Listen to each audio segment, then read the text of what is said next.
Story dominates this morning. In the early hours of this morning, Britain launched a joint airstrike with the United States and France against Syria in response to the suspected chemical weapons attack that happened in eastern Ghouta a week ago. Theresa May said she hadn't taken the decision to commit British armed forces in combat lightly, but had judged it to be in the national interest. Well, on the other side of the Atlantic, in a television broadcast from the White House, President Trump described the alleged attack last Saturday as the crime of a monster and not the action of a man. And in a build-up to reaction, Russia has warned that there will be consequences for those airstrikes.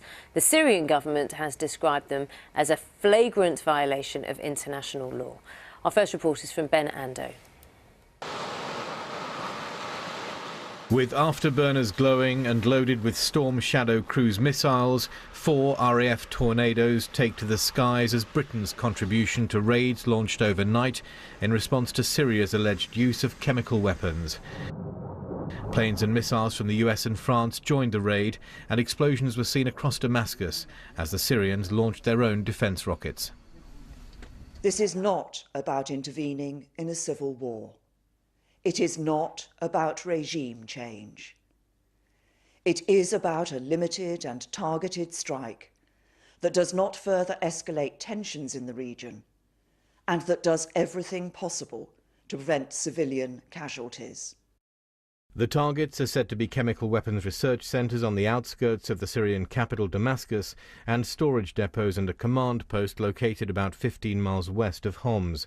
As the attack got underway, President Trump went on TV with a message to Syria's allies, Iran and Russia. What kind of a nation wants to be associated with the mass murder of innocent men, women, and children? The nations of the world can be judged by the friends they keep.